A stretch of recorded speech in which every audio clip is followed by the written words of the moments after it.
ये देखो फिर से शुरू हो गई। मैं तो परेशान हो गई हूँ इस लड़की से। क्या हुआ माँ, क्यों इतना गुस्सा कर रही हो? गुस्सा न करूं तो क्या करूं? हाँ, कब से आवाज लगा रही हूँ लेकिन इन मैडम को एक बार में सुनाई कहाँ देता है। ओहो माँ, आप ही देखो ना, मैंने कितना सुंदर डिजाइन बनाया, बस इसी में ध्यान लगा था मेरा, शायद इसीलिए आपकी आवाज सुनाई नहीं दी होगी। अच्छा बताओ क्या काम है, मैं ये बाद में पूरा कर लूंगी। कुछ काम नहीं, खाने की थाली कब से लगा कर रखी है, अब महारानी को फुर्सत मिल गई हो तो चलकर खा लो। अच्छा खाना खाना है, अब आप शुरू करो, मैं बस 2 मिनट में आऊं। हाँ हाँ पता है तेरे 2 मिनट। इतना कहकर हिना की माँ सुमित्रा गुस्से में वहां से चली गई और फिर खाने की मेज पर। अरे क्या हो गया, इतने गुस्से में क्यों हो भाग्यवान? अब आप ही समझा लीजिए अपनी लाडली को, मेरी तो एक नहीं सुनती। हाँ तो क्या हो गया, तुम पे ही तो गई है। आपको मजाक सूझ रहा है? यहाँ मेरा दिमाग खराब हो रहा है, सारा दिन बस मेहंदी के डिजाइन बनाती रहती है और कोई काम ही नहीं है इसे।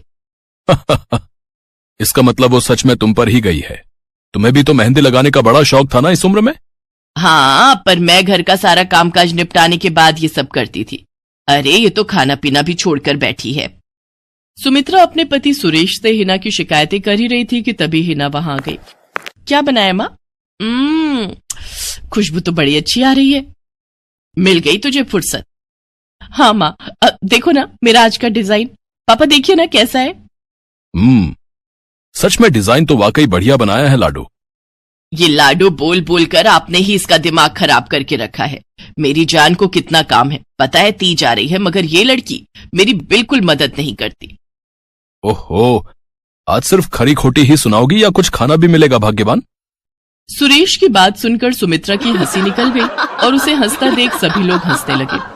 हिना अपने माता पिता की अकेली संतान थी। हिना को बचपन से ही मेहंदी के नए नए डिजाइन बनाने का बड़ा शौक था।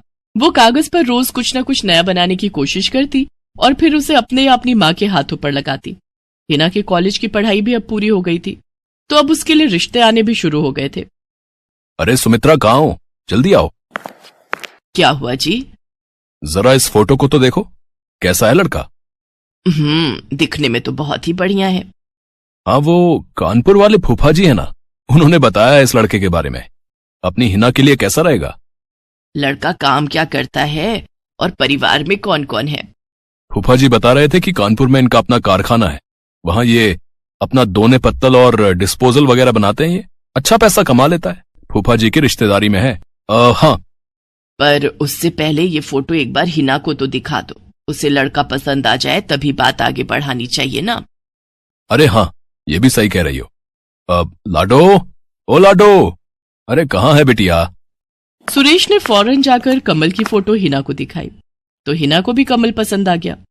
उधर कमल को भी हिना पहली ही नजर में भा गई और इस तरह से कुछ ही दिनों में कमल और हिना की शादी खूब धूमधाम से हो गई। शादी के बाद कमल और हिना अपनी गृहस्थी में बहुत खुश थे। फिर एक शाम। ये क्या लिख रही हो हिना? लिख नहीं रही हूँ, मेहंदी का डिजाइन बना रही हूँ। अच्छा, पर कागज पर क्यों? प्रैक्टिस तो रोज ही करनी होती है ना, तो इसीलिए कागज पर डिजाइन बनाती हूँ। अच्छा, अब जरा दिखाओ तो सही। अरे वाह, ये डिजाइन क्या सच में तुमने बनाया है?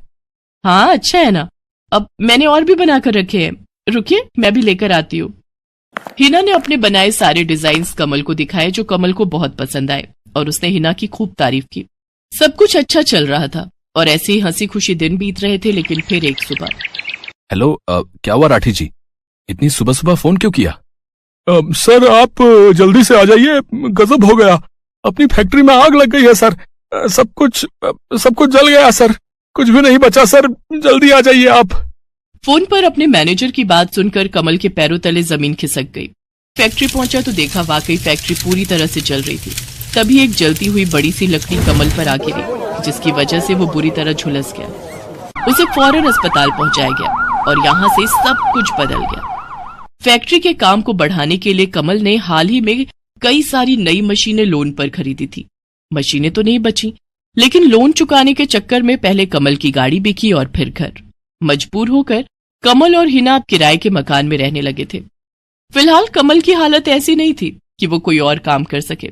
ऐसे में हिना ने घर चलाने का जिम्मा उठाया और वो घर घर जाकर औरतों के हाथों पर मेहंदी लगाने लगी।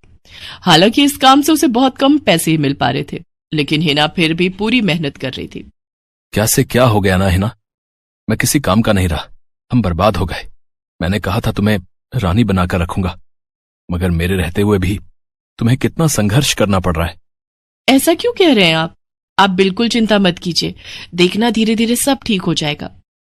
हिना चाहती थी कि वो अपना एक पार्लर खोले, लेकिन फिलहाल ये मुमकिन नहीं था।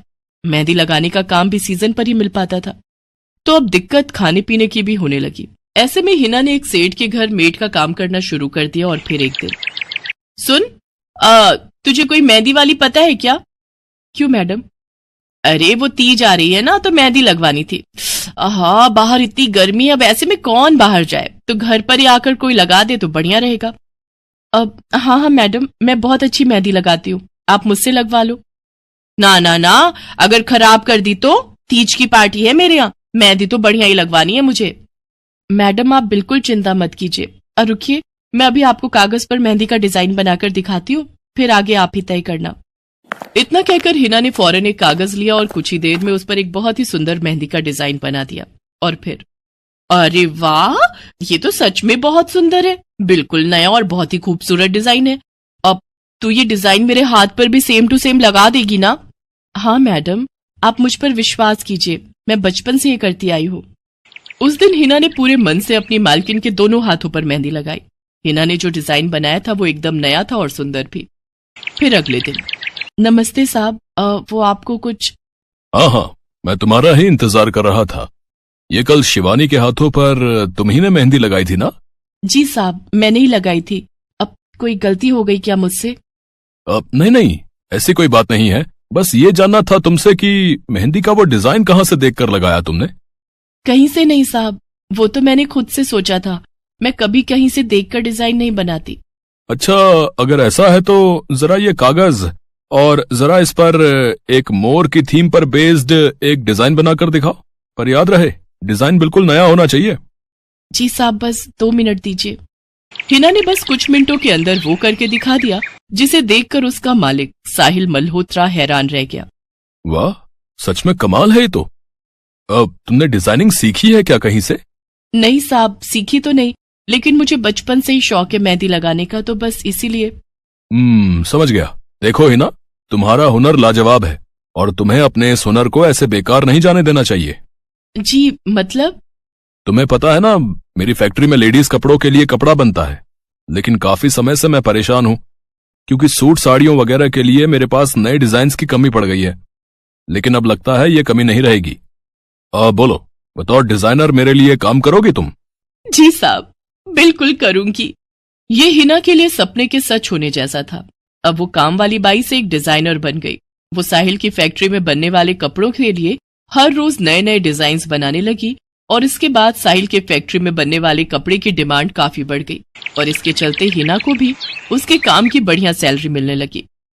हिना अब अपनी कमाई से न सिर्फ अपना घर खर्च चलाने लगी, बल्कि उसने शहर के बढ़िया डॉक्टर से कमल का इलाज भी कराया, जिससे कमल बहुत जल्दी ठीक हो गया और उसने भी काम करना शुरू कर दिया। पर इस सब में पूरा 1 साल बीत गया और एक बार फिर से तीज का त्योहार आया। देखिए तो कैसी लग रही हूं मैं? बिल्कुल चांद जैसी लग रही हो। हिना ने नई हरे रंग की साड़ी पहनी हुई थी, जो उसने खुद डिजाइन की थी, और वाकई वो उसमें बहुत ही सुंदर लग रही थी। हिना, तुम सच में बहुत बहादुर हो। मैं तो उस हादसे के बाद उठकर खड़ा ही नहीं हो पाता, लेकिन तुमने सब कुछ ठीक कर दिया। तीज का ये त्योहार ही इसलिए है जी, मैं आपको कभी कुछ नहीं होने दूंगी।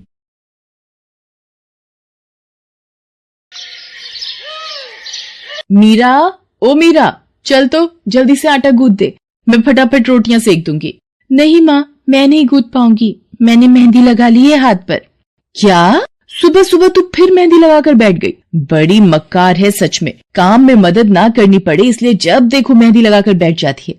चल जल्दी से हाथ धोकर आ मेरे पास, मुझे काम पर जाने के लिए देर हो रही है। माँ बस आज कर लो ना, देखो ना मैंने कितनी मेहनत से कितना सुंदर डिजाइन बनाया है। लेकिन जैसे ही उसकी नजर मीरा के हाथों पर पड़ती है, उसका गुस्सा पल भर में गायब हो जाता है। वो मीरा से कहती है, अरे वाह मीरा, तूने तो बड़ी सुंदर मेहंदी लगाई है। हाँ माँ, वो शांति दीदी ने मुझे एक किताब दी थी कल, उसमें बड़े सुंदर सुंदर डिजाइन बने हैं, बस उसी में से देखकर लगाई है मैंने। सुंदर है ना? हाँ बहुत सुंदर है। अरे लेकिन मुझे तो ओफो, फिर लगा लिया ना तूने बातों में। पहले से ही देर हो रही है, ऊपर से तू भी मेहंदी लगाकर महारानी जैसे बैठ गई है। माँ, तुम इतना परेशान क्यों होती हो? 1-2 घंटे में जब मेरी मेहंदी सूख जाएगी तो मैं घर के सारे काम कर दूंगी। मीरा की बात मानकर कावेरी काम पर चली जाती है। वो एक बड़ी सोसाइटी के घरों में काम करती थी और इसी काम से कावेरी और मीरा का गुजारा चलता था। कावेरी के पति की कई साल पहले एक सड़क हादसे में मौत हो गई थी। तब से कावेरी पर ही सारी जिम्मेदारी थी। मीरा भी घर के कामों में उसका पूरा हाथ बटाती थी। मीरा को मेहंदी लगाना बहुत पसंद था। उसने अपने घर के पीछे मेहंदी के कई सारे पौधे लगा रखे थे, जिनका वो बहुत ख्याल रखती थी। वो अपने हाथों से मेहंदी के पत्तों को पीसकर अपने हाथों में लगाने के लिए तैयार करती थी। फिर एक दिन, मीरा, हमें इस जगह पर थोड़ी मोड़ी खेती कर लेनी चाहिए। ये मेहंदी के पौधों से कुछ कमाई थोड़ी ही हो रही है। खेती कर लेंगे तो कुछ पैसे ही बन जाएंगे। नहीं माँ, मेरे मेहंदी के पौधों को हाथ भी मत लगाना। बाजार से मेहंदी खरीदने के तो पैसे हैं नहीं हमारे पास। अब इन्हें तो रहने दो। ये कहते हुए मीरा की आंखों में आंसू थे। कावेरी उसके सिर पर हाथ रखते हुए कहती है, मीरा, मैं जानती हूँ तुझे मेहंदी लगाना बहुत अच्छा लगता है, लेकिन बेटा अपनी हालत तो तुझे पता ही है ना। मैं कितनी मुश्किल से। माँ, सब समझती हूँ मैं। जाओ, कर लो जो करना है।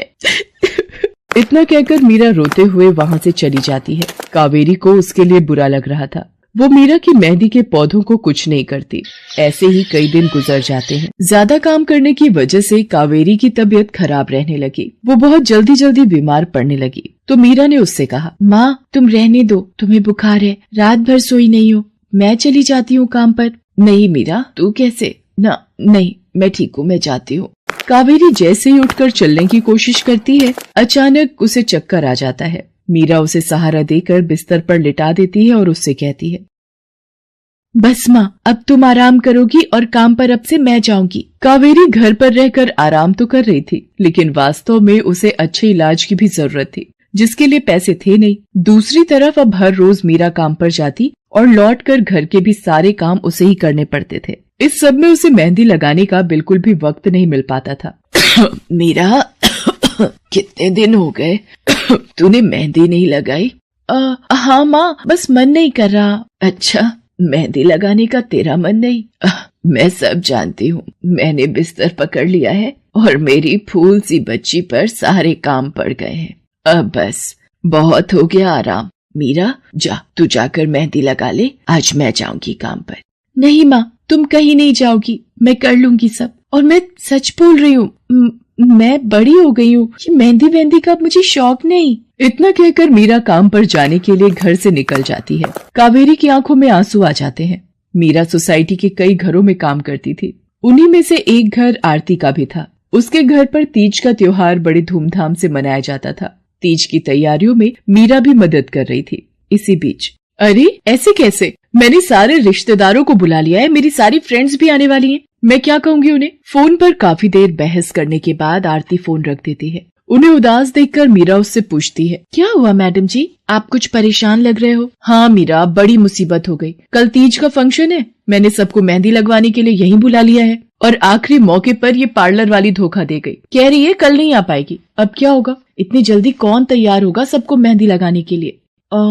मैडम जी, वैसे मैं भी ठीक ठाक मेहंदी लगा लेती हूँ। अरे हाँ, कावेरी ने मुझे बताया तो था एक बार कि तुझे मेहंदी लगाने का बहुत शौक है। वैसे मुझे तो कोई परेशानी नहीं है। तू देख ले बेटा, बहुत सारे हाथ लगाने होंगे और मेहंदी बढ़िया लगनी चाहिए सबके। आप बिल्कुल चिंता मत करिए मैडम जी, मैं सब अच्छे से करूँगी। बहुत दिनों बाद मीरा के चेहरे पर खुशी थी। उसने घर पहुंचते ही मेहंदी के खूब सारे पत्ते तोड़कर पत्थर पर पीसना शुरू कर दिया। ये देखकर कावेरी ने मीरा से कहा, अरे मीरा, शाम हो गई है, अब मेहंदी मत लगा, मौसम भी ठंडा है बेटा।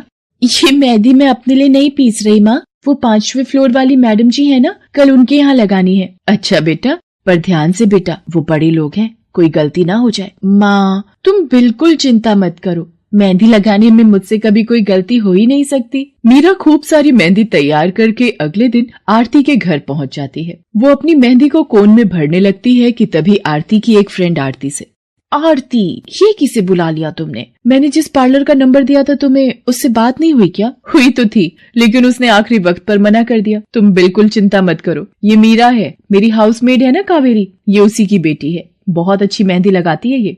ओफो आरती, तुम भी ना, पार्लर की बात अलग होती है, उन लोगों का मटेरियल ब्रांडेड होता है, मेहंदी के रचने की गारंटी मिलती है वहां से। और इसकी मेहंदी तो मुझे कुछ समझ नहीं आ रही, इस पर तो कोई लेबल तक नहीं है। अगर कुछ गलत रिएक्शन हो गया हाथों पर तो। आप बिल्कुल चिंता मत कीजिए मैडम जी, ये मेहंदी मैंने खुद पीस कर तैयार की है। मेरे पास बहुत सारे मेहंदी के पौधे हैं, इसमें कुछ भी ऐसा नहीं है जो आपके हाथों को नुकसान दे। ना भाई ना, सॉरी आरती, बट मैं अपने हाथों को लेकर कोई रिस्क नहीं ले सकती। तुम सब लगवाओ, मैं तो पार्लर जाकर ही लगवाऊंगी। इतना कहकर आरती की दोस्त शालिनी वहां से चली जाती है। आरती मीरा को इशारा देकर काम शुरू करने को कहती है। अरे वाह, मानना पड़ेगा, इस बच्ची ने कमाल की मेहंदी लगाई है। मुझे तो नहीं लगता कि इस मेहंदी का वैसा रंग आएगा जैसा पार्लर वाली मेहंदी का आता है। अब बस भी करो शालिनी, मेहंदी कैसी रचेगी ये कल तक पता चली जाएगा ना। बच्ची है वो, उसे इस तरह डराओ तो मत। अरे मुझे क्या, मेरे हाथ कौन सा खराब होने वाले हैं, तुम ही लोग लगवाओ और तुम ही भुगतना। शालिनी गुस्से में वहां से चली जाती है। उसे पूरा यकीन था कि मीरा की मेहंदी रचेगी नहीं, साथ ही हाथों पर उसका गलत रिएक्शन भी हो सकता है, लेकिन जो हुआ वो इससे बिल्कुल अलग था। अगले दिन मीरा के घर पर। अरे मैडम जी, आप यहाँ? आपने तो आज काम पर आने के लिए मना किया था ना, मैं इसीलिए नहीं आई। हाँ हाँ, कल तुम कितना थक गई थी, इसीलिए मैंने आने को मना किया। मैं यहाँ तुम्हें काम पर बुलाने नहीं बल्कि किसी और काम से आई हूँ। अंदर नहीं बुलाओगी? अरे माफ कीजिएगा मैडम जी, आइए अंदर आइए। आरती को देखकर कावेरी भी बिस्तर से उठकर खड़ी हो जाती है। आरती के साथ उसकी दोस्त शालिनी भी थी। मीरा उन दोनों को पानी देते हुए कहती है, ये लीजिए मैडम जी, मेहंदी तो ठीक से रची ना मैडम जी? ये तुम्हें मैं नहीं, शालिनी बताएगी। फिर शालिनी अपने हाथ मीरा की तरफ बढ़ा देती है। उसके हाथों पर कई जगह छाले पड़े हुए थे। ये देखकर मीरा उससे कहती है, अरे ये क्या हुआ मैडम जी? मैंने तुमसे मेहंदी नहीं लगवाई, उल्टा तुम्हारा अपमान करती रही, उसी की सजा मिली है मुझे। मैंने सबसे महंगे वाले पार्लर में जाकर मेहंदी लगवाई। मैंने उनसे जोर देकर कहा कि मेहंदी का रंग बहुत बढ़िया आना चाहिए। इस चक्कर में उन्होंने पता नहीं क्या क्या मिला दिया मेहंदी में, और मेरे हाथों का ये हाल हो गया। और दूसरी तरफ तुम्हारी मेहंदी, जिसने भी लगवाई उसके हाथों की रंगत ही अलग है। देखो आरती के हाथ देखो जरा। आरती ने अपने हाथ आगे बढ़ा दिए, जिन पर मीरा के हाथों से लगी मेहंदी का बहुत ही अच्छा रंग चढ़ा था। फिर आरती कावेरी के पास जाकर उससे बोली, बस कावेरी, ये झाड़ू पोछा और बर्तन बहुत करवा लिए तुमने मीरा से, ये अब वो करेगी जो इसे करना चाहिए। जी क्या मतलब मैडम जी? ये अब मेहंदी लगाएगी सबके हाथों पर। हमारी एक दोस्त का अपना ब्यूटी पार्लर है, उसे मीरा का काम और उसकी मेहंदी की क्वालिटी बहुत अच्छी लगी। वो मीरा को अपने यहाँ काम देना चाहती है, अच्छे पैसे भी देगी वो मीरा को, और तो और वहाँ रहकर मीरा पार्लर के दूसरे काम भी सीख पाएगी। आरती की बात सुनकर कावेरी की आंखों में आंसू आ जाते हैं। वो हाथ जोड़कर आरती का शुक्रिया अदा करती है। मीरा भी बहुत खुश थी। अब न सिर्फ वो अपना मेहंदी लगाने का शौक पूरा कर सकती थी, बल्कि अच्छे पैसे कमाकर अपनी माँ का इलाज भी करवा सकती थी। एक समय की बात है, केशवपुर नामक गांव में सरला नाम की एक बूढ़ी विधवा औरत अपने बेटा बहू के साथ रहती थी। सरला की बहू जया स्वभाव से बहुत बुरी थी। वो रोजाना सरला से बात बात पर लड़ती रहती थी। सरला का पति किशन शहर में मजदूरी करता था, इसलिए वो कभी कभी ही गांव आ पाता था। किशन शहर से घर खर्चे के लिए पैसे भेजता तो 2 लिफाफे भेजता, एक अपनी माँ के नाम और एक अपनी पत्नी के नाम। पर जया सरला के पैसे भी अपने पास ही रख लेती थी। ऐसे ही एक दिन, ये सरला देवी और जया जी के नाम के मनी ऑर्डर हैं। लाओ लाओ भैया, जल्दी से मुझे दे दो। ये सरला देवी के हस्ताक्षर करके ही उन्हें मिलेगा। माँ जी आराम कर रही हैं, लाओ मैं अंगूठा लगवा कर लाती हूँ। ए बुढ़िया, जल्दी से इस कागज पर अंगूठा लगा दे। भैया मनी ऑर्डर मुझे दे दो। जया सारे पैसे अपने पास रख लेती है और अपने और बेटे बिट्टू के लिए खाने पीने की चीजें खरीद लाती है। माँ बहुत भूख लगी है। ये देख, मैं तेरे लिए कितने सारे पकवान लाई हूँ, पूड़ी, छोले, समोसे, कचौड़ी। चल हम दोनों मिलकर खाते हैं, मजा आ जाएगा। जया बहू, बहुत भूख लगी है, सुबह से कुछ भी नहीं खाया है। अगर थोड़ा सा कुछ खाने को मिल जाता तो। पता नहीं इस बुढ़िया को कितनी भूख लगती है, जब देखो हम माँ बेटे के खाने पर नजर लगाती रहती है। ये ले पकड़, आधी कचौड़ी दे रही हूँ, अब रात तक कुछ खाने को नहीं मिलेगा। और तुझे तो मैंने बोला था कि कपड़े धो देना, तेरे से अभी तक कपड़े नहीं धुले। ये कचौड़ी खाकर चुपचाप सारे कपड़े धो देना, नहीं तो मुझसे बुरा कोई नहीं होगा। बेचारी सरला कचौड़ी का एक टुकड़ा खाकर भला क्या पेट भरती। वो फिर से दोबारा काम पर लग जाती है। एक दिन किशन शहर से वापस आने वाला था।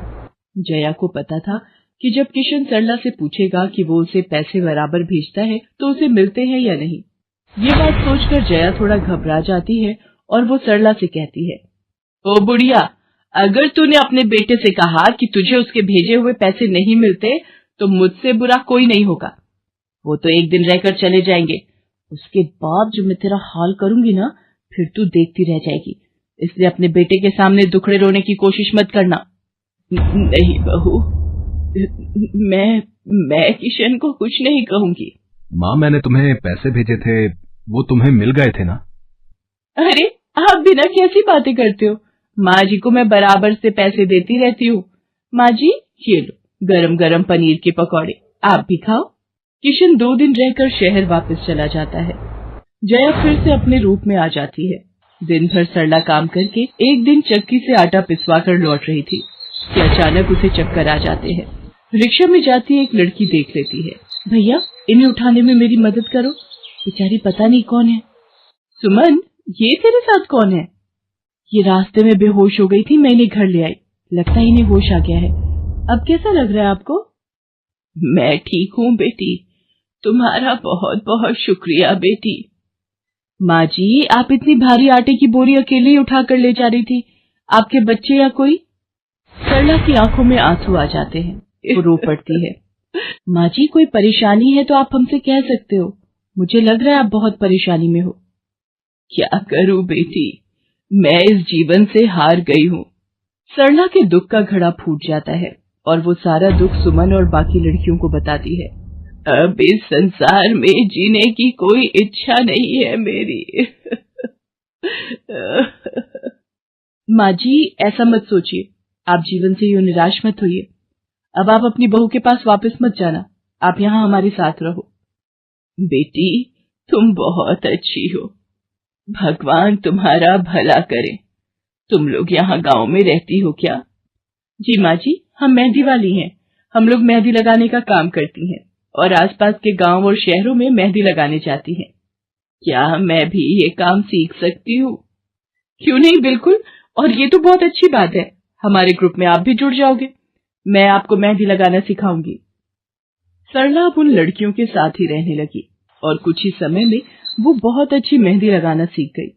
इधर जया सरला के कुछ दिन तक वापस न आने से घबरा जाती है। ये बुढ़िया इतने दिनों से कहाँ गायब है, मुझे तो कोई खोज खबर नहीं है। बिट्टू के बापू ने हम सबको अचानक शहर बुलाया है, वहां जाकर अब यही बोलना पड़ेगा कि बुढ़िया की तबीयत खराब थी इसलिए नहीं ला सकी। जया बिट्टू को लेकर किशन के पास शहर पहुंचती है।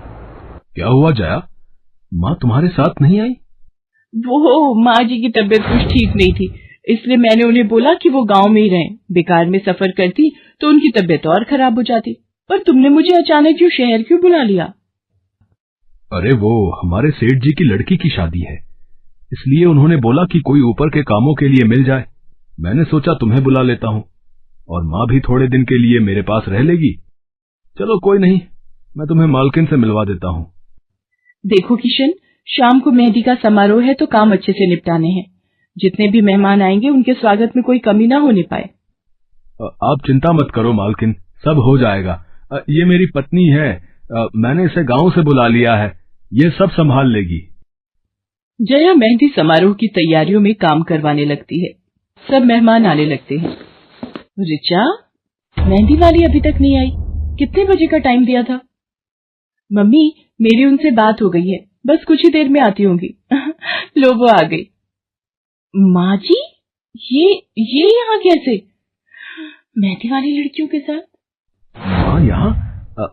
जया, तुम तो कह रही थी कि माँ बीमार है और गांव में है, पर माँ मेहंदी वाली लड़कियों के साथ क्या कर रही है? मुझे कुछ समझ नहीं आ रहा। मैं माँ के पास जा रहा हूँ। माँ, तुम यहाँ इन सबके साथ? किशन बेटा, आप मेरे साथ इधर आइए, मैं आपको सब बताती हूँ। ये लड़की इनको सब कुछ बता देगी। शायद आप नहीं जानते हैं, आपकी पत्नी ने आपकी माँ पर बहुत जुल्म किए हैं, इसीलिए ये बेचारी अपना घर छोड़कर हमारे साथ रहने को मजबूर थी। सुमन किशन को सारी सच्चाई बताती है। सरला की आंखों में आंसू आ जाते। किशन सबके साथ जब घर आ जाता है। जया, तुम्हें शर्म आनी चाहिए, तुमने मेरी माँ के साथ इतना बुरा व्यवहार किया। तुम्हारी वजह से मेरी माँ दर दर भटक रही है। अब तुम मेरे साथ एक पल भी नहीं रहोगी। बिट्टू को मैं पाल लूंगा। अभी के अभी अपने मायके निकल जाओ। ऐसा मत कहो, मैं आप लोगों के बिना कैसे रहूंगी। मुझे माफ कर दो, मुझे माफ कर दो, मेरे से गलती हो गई। माँ जी, मुझे माफ कर दो। किशन बेटा, मैं किसी से भी नाराज नहीं हूँ। जया बहू को माफ कर दे। गलती इंसान से ही होती है बेटा। मैंने जया बहू को माफ कर दिया। किशन जी, आप चिंता मत कीजिए, आपकी माँ जी अब हमारे साथ ही काम करेंगी। उस दिन के बाद जया ने अपना व्यवहार बदल लिया। सरला ने मेहंदी लगाना नहीं छोड़ा। वो अपनी मेहंदी लगाने के काम को करती रही। जया को अपनी गलती का एहसास हो गया था। अब वो भी सरला की बहुत देखभाल करती थी।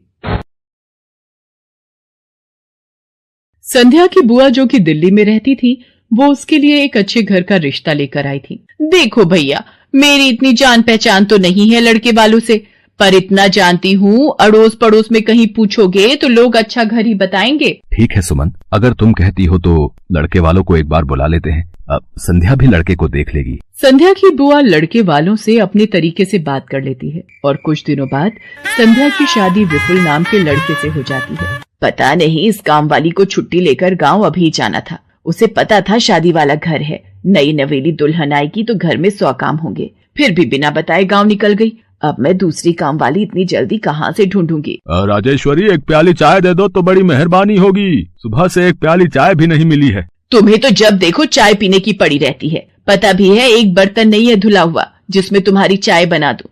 ढेरों बर्तन रसोई में पड़े हैं झूठे। माँ, मैं कॉलेज जा रही हूँ, तुम मुझे ये मत कहना कि मैं छुट्टी कर लूं और तुम्हारे साथ घर का काम करवाऊं। मेरा आज बहुत बड़ा प्रोजेक्ट सबमिट होना है, इसलिए मैं तो कोई काम नहीं कर सकती। ये लो, अब इसे भी अभी कॉलेज जाना था। अब मैं क्या करूं, कुछ समझ नहीं आ रहा। संध्या की सास राजेश्वरी अभी काम वाली को लेकर परेशान हो ही रही थी। तभी संध्या राजेश्वरी की सारी बातें सुन लेती है और रसोई में जाकर बर्तन धोने लगती है। अरे संध्या बहू, तुम ये रसोई में क्या कर रही हो? हटो हटो हटो, ये झूठे बर्तन तुमसे थोड़ी करवाऊंगी। अभी तुम्हारे हाथों की मेहंदी भी नहीं उतरी। माँ जी, आप परेशान मत हो, मैं थोड़ी देर में ही सारा काम निपटा दूंगी। आप अकेले इतना काम नहीं कर पाओगे। ठीक है, अगर तुम कहती हो तो मैं कोई और काम कर लेती हूँ। माँ, पड़ोस में किसी से पता करो, शायद कोई और काम वाली मिल जाए। मैंने पूछा था, पर अभी किसी भी काम वाली के पास समय नहीं है। पुलकित काम पर चला जाता है। संध्या सारे घर का काम करती है। अब तो रोजाना ही ऐसा होने लगा। काम वाली तो थी नहीं। संध्या की ननद पूजा सुबह होते ही कॉलेज निकल जाती और सास पैरों में दर्द के बहाने बिस्तर पर आराम करती। संध्या तो मानो घर के कामों में ही उलझ गई। एक शाम, माँ, तुम बिल्कुल सही बहू ढूंढ कर लाई हो। बेचारी गरीब घर की है, इसलिए चुपचाप संस्कारी बहू की तरह घर के काम कर लेती है। अगर कोई पैसे वाले घर की लड़की बहू बनाकर ले आती तो वो पूरे घर को अपने इशारों पर नचाती और तुम और मैं बस बर्तन घिसते रह जाते। तभी तो मैंने इसकी बुआ को शादी के लिए हाँ कह दिया था। मुझे पता है ये गरीब घर की लड़कियां बड़ी सीधी सादी बहुएं साबित होती हैं। अब काम वाली गांव भाग गई। सोच ये ना होती तो कौन काम करता। राजेश्वरी, तुम दोनों माँ बेटी को तो संध्या बहू का शुक्रगुजार होना चाहिए। बेचारी ने आते से ही पूरा घर संभाल लिया। ऐसे ही दिन बीत रहे थे।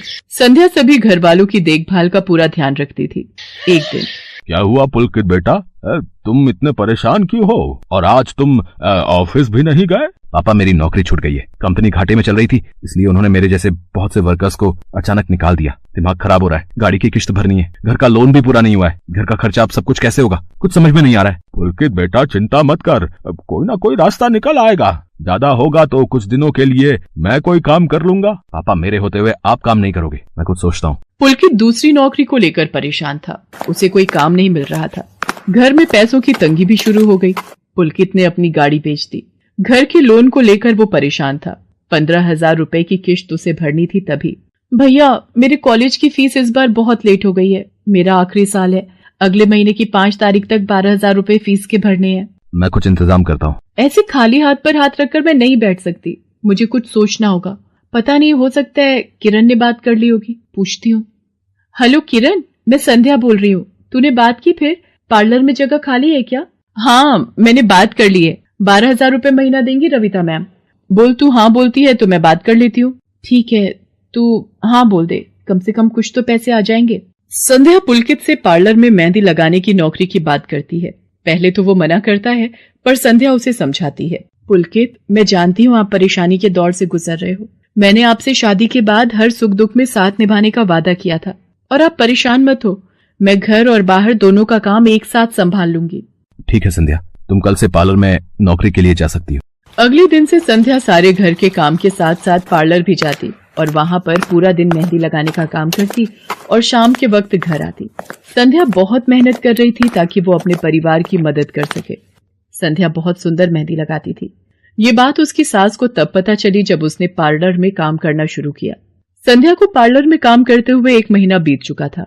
पार्लर की मालकिन रविता भी संध्या के मेहंदी लगाने के काम को देखकर बहुत खुश थी। संध्या, तुम सचमुच बहुत मेहनती हो। पिछले 1 महीने में बहुत से क्लाइंट तुम्हारी तारीफ कर रहे हैं और अपनी फैमिली फ्रेंड्स की शादी या सगाई फंक्शन के लिए तुम्हें ही मेहंदी के लिए बुक करना चाहते हैं। और हाँ, ये तुम्हारी सैलरी 12,000 रुपए। बाकी ये तुमने ओवर टाइम भी शादी के सीजन में बहुत किया है, उसके 6,000 रुपए अलग से दे रही हूँ। थैंक यू मैम, आपने मेरे काम की इतनी तारीफ की। मैं तो बस भगवान की कृपा से मेहनत से करती हूँ। संध्या घर आ जाती है और 12,000 रुपए पूजा के हाथ में रखती है। पूजा, ये तुम्हारी कॉलेज की फीस के पैसे, तुम कल ही अपनी फीस जमा कर देना। भाभी, ये तो आपकी मेहनत की कमाई है, आप ये सारे पैसे मुझे दे रहे हो? नहीं नहीं भाभी। पूजा, तुम मुझे अपनी भाभी कहती हो ना, और भाभी तो माँ समान होती है, तो क्या तुम अपनी भाभी माँ के पैसे नहीं लोगी? तुम अपने भैया से भी तो लेती हो ना। फिर मेरे और अपने भैया में फर्क है, मैं भी तो इस घर का हिस्सा हूँ, इसलिए ये पैसे रख लो। मुझे माफ कर दो भाभी, मैंने ना जाने आपके बारे में क्या क्या गलत सोचा। पुलकित को भी दूसरी नौकरी मिल जाती है। अब संध्या और पुलकित दोनों मिलकर काम करते थे। राजेश्वरी और पूजा भी अब संध्या की घर के कामों में बहुत मदद करती थी। परिवार में खुशियां फिर से लौट आई थी।